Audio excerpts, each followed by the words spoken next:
Good morning student. আজকে তোমাদের সময় দূরত্বের অঙ্ক নিলাম। বেশি কথা না বলে সময় দূরত্বের অঙ্ক শুরু করছি। একটি ট্রেন 110 মিটার লম্বা প্ল্যাটফর্মকে 40 সেকেন্ডে অতিক্রম করে। ট্রেনটি 30 সেকেন্ডে নিজের দৈর্ঘ্য অতিক্রম করে। ট্রেনটির দৈর্ঘ্য কত? ধরি ট্রেনটির দৈর্ঘ্য সমান হচ্ছে এক্স মিটার। প্ল্যাটফর্মের দৈর্ঘ্য প্লাস ট্রেনের দৈর্ঘ্য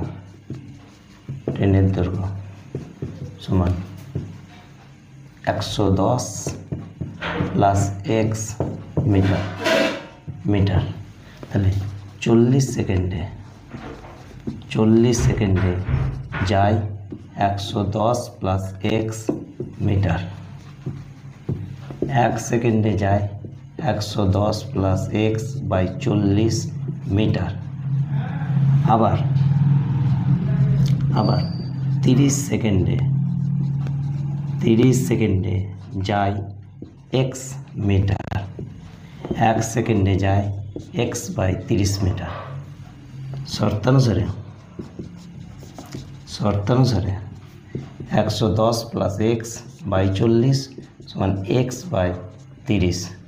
তাহলে এখানে শূন্য একটা শূন্য নিজে বাদ দিলাম, থাকলো 330 প্লাস 3x সমান 4x বা 4x মাইনাস 3x সমান 330 মিটার। x সমান 330 মিটার। তাহলে ট্রেনের দৈর্ঘ্য 330 মিটার বেরোলো। তোমাদের যদি কারো কোনো অঙ্ক বুঝতে অসুবিধা হয় তাহলে কমেন্ট বক্সে লিখে জানিও, পরবর্তী ক্ষেত্রে সলভ করার চেষ্টা করো। আর যদি অঙ্কগুলি ভালো লাগে তাহলে তোমরা আওয়ার স্টাডি ম্যাথমেটিক্স চ্যানেলটিকে সবাই মিলে সাবস্ক্রাইব করো এবং লাইক করো।